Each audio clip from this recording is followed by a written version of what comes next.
welcome to the SEMA Education Stage. I'm the host, Myles Kovacs, and today we have a very special guest, right? So we have Stewart Peregrine. Did I Yes, get sir. that right? Yes, sir, Miles. That's Peregrine. great. Yes, Okay. sir. And you're with Western Region, you're the Western Region Sales Manager for Hennessy Industries. Yes, sir.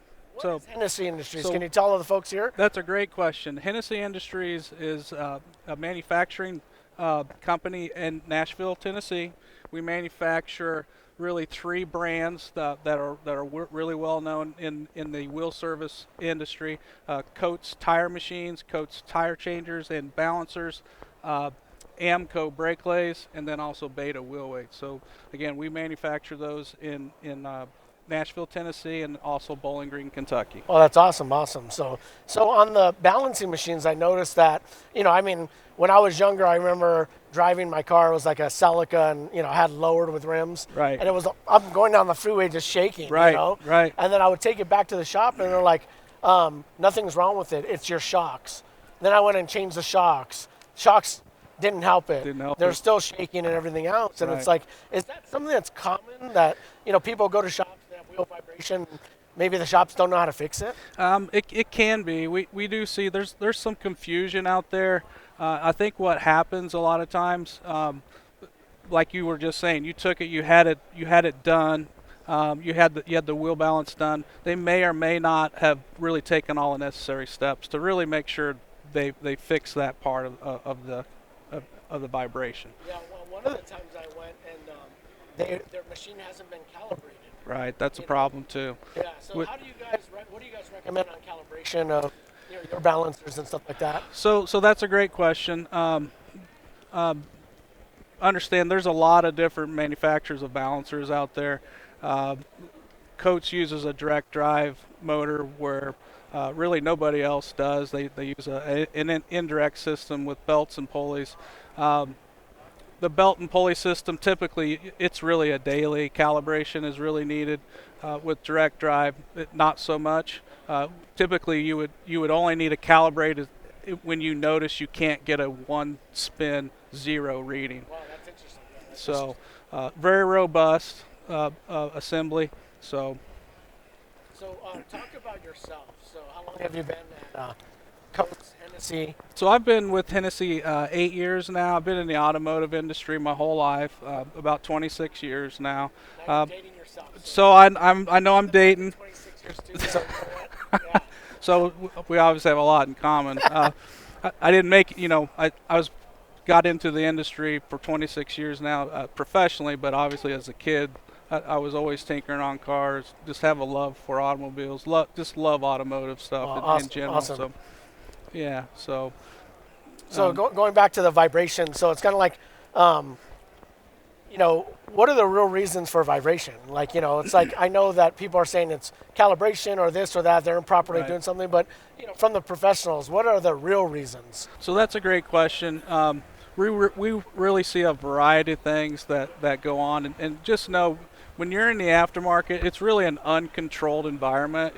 You're not going down an assembly line like at a factory where you can control all these elements. So there's a lot of things that can happen. But really what we see the most of, and it's the majority of the time is mounting related issues, which is we're trying to mount all these beautiful wheels that the industry makes today onto the balancer the way that it sits on a car.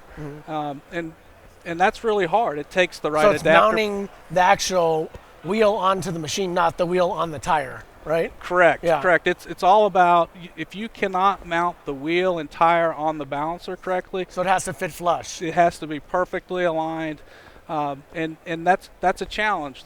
With wheel designs today, it's difficult. And what we tend to see is there's really three things from a mounting perspective that we really kind of see. One is the shop maybe will have worn cones or collets, or the hub nut may be worn out, which doesn't let the wheel center properly. Yeah. And then the next one is maybe the shop just doesn't have the complete adapter coverage that he needs. 4 cones just doesn't cut it anymore. It takes a variety of adapters to really mount the wheel properly.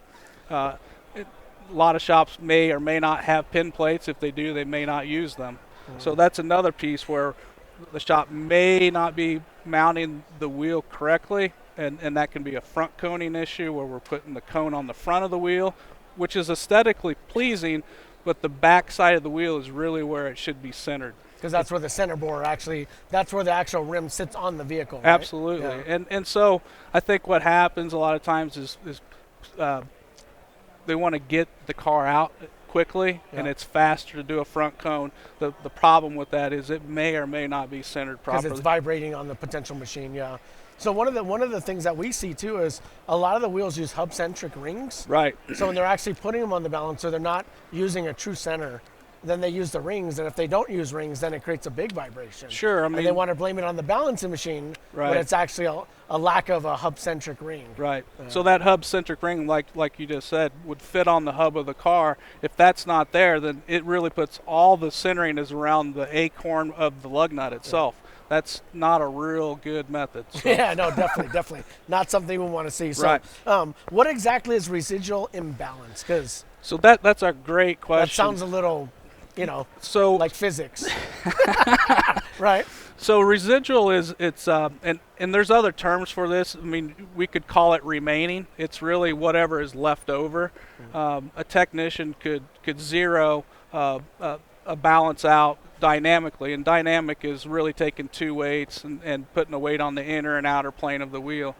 But under that zero is a number still, and what can happen is that those numbers can stack up. So if you have a 0.24 and a 0.24. So what does that mean for people that don't understand sure. this, right? So you're saying stack up, meaning you have to add more weight to it? No, what I'm meaning is the 0.24 and the 0.24 on each plane can actually add. And what that can mean is instead of it being 0.24, there actually could be a ½ ounce of static imbalance in the assembly, but their balancer would show zero. Okay. It's still a problem. So, and there's a procedure that you should be using all the time to really check yourself. So did the shops know that That's a challenge. That's again where we've got it. We're in there each and every day, and we're trying to educate. Some may or may not be interested. Interested in knowing that that's what transpires? It happens. It happens. But so again, there's a procedure. There's some models of balancers on the market that have a third window, and it's a diagnostic window, and it's always checking for that condition so that there isn't a problem. The technician can address it right on the balancer. Don't let it get to the car where the problem. Yeah, well, usually, it does. And it gets to the car, and then they blame it on your shocks or something else potentially.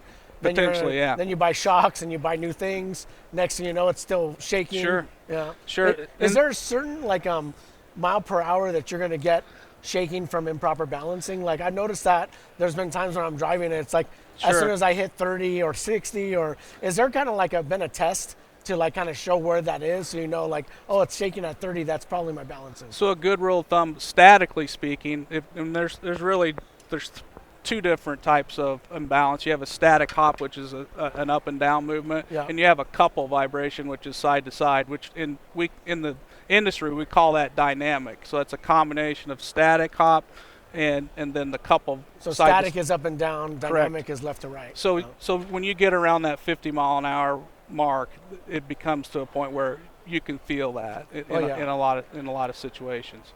Yeah, I've been in some cars that really shook.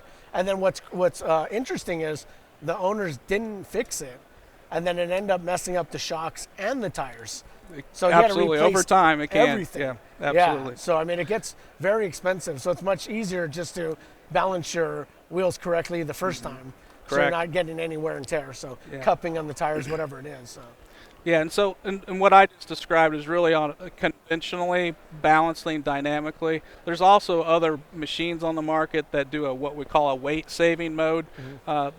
What that's doing, it's leaving a certain amount of vibration in the tire that they say you can't feel.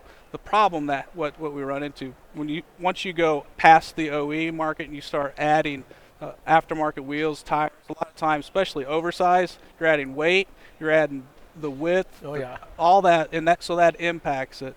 And what you don't want to do is leave a bunch of residual in those assemblies, because now they're heavier, they're bigger, they're wider, and you're going to feel it.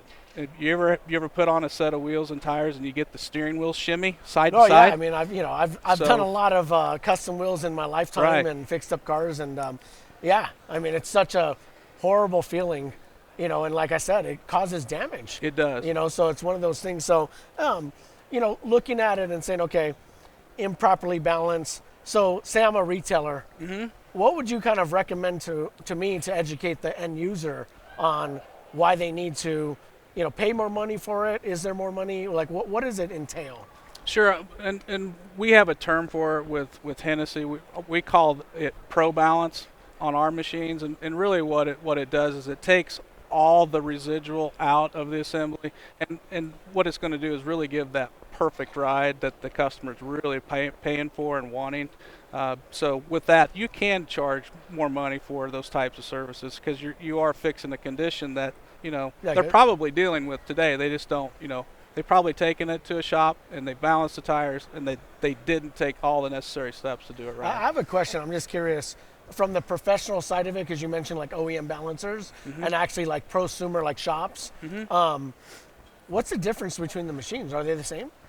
No, what's used at the OE level for the manufacturing, again, remember we talked about being able to control your environment. Those are really, really expensive, highly sophisticated pieces of equipment that are in the hundreds of thousands of dollars. Wow. So a shop owner, that's not going to be. They can't manage that. No. Yeah, So in the aftermarket, what we try to do is give them all the right tools, the right education, make sure that they're mounting it up correctly, giving them the right accessories to where we can help them in the aftermarket, do the best that we can. What's the price range on your current machines right now for balancing? So a balancer can range up to $12,000 with the right accessory package. And it can be as little as $5,500. So it just depends on what the customer needs, and really what they're after. All of our balancers from an accuracy standpoint are the same. It's about automation and speed and how fast can I do it, and so a lot of shops are all about how fast can I get it out the door and keep my line. Not how fast can the customer drive the car, right? But how fast can they get the customer out the door, right? So they could get the next set on there. That's correct. So, yeah, absolutely. Awesome. Let's talk a little bit about yourself. Okay. So, what was your first car growing up, and what made you so passionate about automotive? My first car was a 1977 K10 Chevy pickup. That's awesome. It had a 400 small block in it. You still have that now? Because that would be worth a lot of money. It's actually right? on my dad's farm. Oh, awesome. My dad still owns it. He bought it brand new in 1977. Dude, I took over when I was 16. I had to put a mild camshaft in it. I had to put dual exhaust on it. I had to put a 4-barrel carb on it. So that's really where kind of my passion for cars started. It was kind of at that young age. I wanted to make that truck, run good. And it did. It ran really, really strong for what it was. So I want to see that truck refinished. Yeah. And debuted here next year at SEMA. Oh, that would be fantastic. Okay? That would be awesome. That's the program. You hear that, SEMA? That's what we want to see, right? I want to see that. I'm excited by it. Yeah, so, absolutely. We'll open up. Does anybody have any questions? Alrighty, sir. So I wanted to get back to when you were talking about the difference between OE and aftermarket balancers, the differences that would be used. It was right after we were talking about Pro Balance, taking out all the residual balance in a wheel. Wanted to just go back on the difference between the OE balances the manufacturers use and the aftermarket field that they use. I might have missed that. That's why. That's a good question. What the OE manufacturers are using is a piece of equipment on an assembly line, and it's all about how fast they can get it done. So they set up. There'll be several hundred tires and wheels that'll be needing balanced real quick, and so that's the difference. When you look at a shop in the aftermarket, it's a small piece of equipment. It's not a big piece of equipment. Something that has to be able to fit within the confinements of a guy's shop day. So that's the main differences. When it comes to accuracy and all that, we're as accurate as anything the OE puts out. It's just different. This looks different.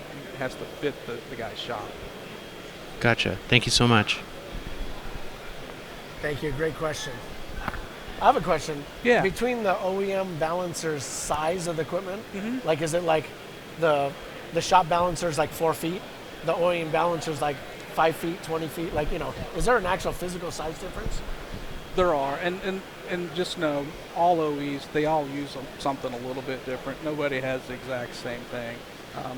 Some of them are actually cutting weights to the exact amount of weight instead of using quarter-ounce segments, because what's happened is a lot of the weight has been taken out of the car, so now you got more sensitivity issues.